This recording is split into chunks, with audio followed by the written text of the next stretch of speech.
Sometimes life hits us so hard that we have to reach into the deepest, darkest doldrums of the earth to find ourselves and pick ourselves back up. And in this video, we're going to talk about some of the very unsavory decisions I had to make for myself after experiencing total body hair loss. My name is Action Jacqueline. I'm your fellow alopecia princess, and I'm here to help you along your hair loss journey. So if you're interested in hearing the 3 unsavory decisions I had to make for myself because of alopecia, this is the video for you. But first, bag of the day. This is a genuine lambskin leather Jay Herbert vintage bag. I know most of you have not heard of Jay Herbert. I'm going to tell you briefly a little something about him. He became very popular in the 80s because he was able to replicate Chanel bags. Somehow he was able to do it really well. And luckily for me and all you guys who are interested in this sort of thing, his bags are still very much available on the aftermarket. You can find them on eBay, Poshmark, all your favorite secondhand stores. It will take some digging, but know that if you were looking for something similar to this, all you have to do is type Jay Herbert into that search engine and you'll find very similar bags to this one. I have this black diamond quilted bag as well as a taupe color that I'll show you in another video. This one is a big wide open space. I've been carrying it so it's full, but it's just one big open space. And as you can see, his name is stamped on the inside. Yeah, I use the hell out of this bag, so if it looks a little rough, that's why. The good thing is that I actually like how leather looks once it gets a little rough, so I don't care. All right, so let's go ahead and get into this video. I think I'm gonna start with the first and most unsavory decision that I had to make. And that was when I dropped out of high school. In case you don't already know, I started to lose my hair when I was 12 years old. I was right there at bullying age and I was a huge target, trust me. There's other videos that I've made that talk more about it. I'm not gonna get into it today, but learning how to cope with people was a huge deal, right? And it didn't get easier without me making some decisions. I regret the fact that I dropped out because it would have been nice to just graduate with my class. But if I didn't, I really think I would have probably tried to off myself at some point. It was getting that bad. The bullying, the berating. It was just such a dark time in my life that the last thing I needed was to go back to a place on a daily basis in which people were reminding me that my life was as sad as it was, because it was sad. But at least at home, I could go and sit down and watch some TV and forget about it. But when I was at school, 95% of my time, somebody was saying or doing or insinuating something in my direction, because I quickly became the focal point for bullies, very quickly. And I'm going to talk about why that's not actually the worst thing in the world in another video. So stay tuned for that one. But yeah, I just couldn't bring myself to go back to school anymore. I just couldn't. No one understood it. My parents didn't get it. My family didn't get it. They were all just like, we raised you better than that, Jackie. We send you to private school. And we did this and we did that. And what they were missing was that you have to be okay in the head. And I had to make a decision for myself. So I took myself out, took the year off, moved to Atlanta, Georgia to help my sister with her kids. And I got a job there at a gas station. I remember there was one woman at that job. She was kind of a bitter person, but I couldn't tell if she was just naturally bitter or if she just didn't like me. I wasn't real sure, but I just remember we would talk from time to time at work because she was a cashier just like me. One of the higher ups came into the gas station and gave me a compliment. He said, "Oh, I like your hair." And the woman said, "Don't she look cute with all that fake hair she put on her head?" That's pretty much what I knew, that, you know what, it's not just kids who are assholes, adults are assholes too. So I decided to go back to school. But in the end, I learned so much in that year about how to deal with people that I was able to take that information with me when I went back to high school a year later. And that's where the second decision that I made for myself came in. And that was to develop a more rigid exterior. And I know this is very unpopular. We're women. And of course, we want to be soft, we want to be delicate, we want to be nice. But here's the thing. If you're not being treated soft, you're not being treated delicately, and you're not being treated nicely, then it won't serve you to respond to people delicately, softly, and nicely, because you're not helping yourself by doing that.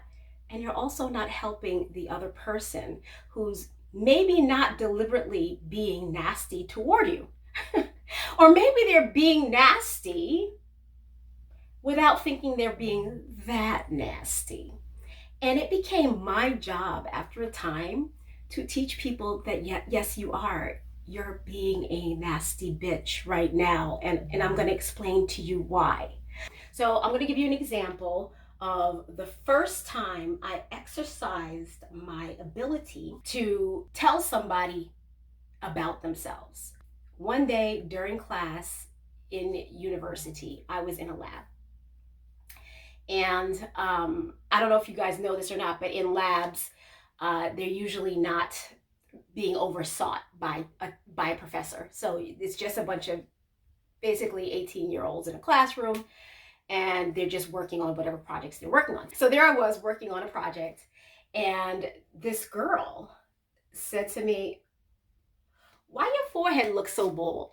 Why is it so bare? Is that your hair?" And she didn't say it just to me, okay? She said it from across the room. I knew I had to respond in a special way, and I wanted her to feel like shit about it because she had made me feel like shit about it. But I also didn't want to come too far out of my character. So my response to her was, why are you asking me that? And she said, because it's so bare. It's so bare. Is it yours? And I said, no, you're not answering my question. Why do you feel like you deserve to know my business? And she said, I'm just asking. I said, but you're asking from across the room, when if you really wanted to know, you would have come to me like an adult and spoken to me. I don't even know what she said. She kind of like said something to her friend and started giggling and then just ignored me after that. Probably 2 or 3 days later, I was there again working on the same project, and her best friend snuck behind me so that she could lift up my hair and see what was underneath. I felt a presence behind me when it was happening. So I was on heightened alert about things like this, right? So I was there working on the project. She starts to lift up my hair. I'm the only Black girl in the class, right? So I didn't want to act out because you know how y'all get when Black people respond to your bullshit, right? I'm sorry. But you know, I didn't want to be that girl, right? So I'll tell you what I did. I had something in my hand. I don't remember what it was. I think it was a sewing kit because it was a sewing class. And I turned around and I went bam as hard as I freaking could. And I acted like I was startled. Do you know what I mean? Like, and I said to her, "Oh my God," because she fell back into another table. And I said, "Oh my God, I'm so sorry." And one of the girls in the class said to her, "I told you not to do that because Jackie would have kicked your ass." And I said to the girl who said that, I said, "Why would I do that? I don't hit people. I'm so sorry. You just scared me. I didn't know what that was on my neck." And then I turned around and I finished doing my work. And I don't like to fight. I don't like to hit people, but I also don't like being berated in public. So I had to do something. The girl to this day still does not know that I did it on purpose. I did it absolutely on purpose. I wanted to hurt her. I would have been happy if there was blood. But, you know, that's how it worked out. So that takes me to the next unsavory decision that I had to make for myself, which I forgot by now. Okay. I stopped trying to fit in. I had probably stopped trying to fit in when I was about 17, but I knew what I was doing by the time I was 19, if that makes any sense. Like, I was slowly just distancing myself from the norm. at 17. I wasn't aware that I was doing it, but I knew that I didn't exactly have a place where I could fit in. So I stopped trying, little by little.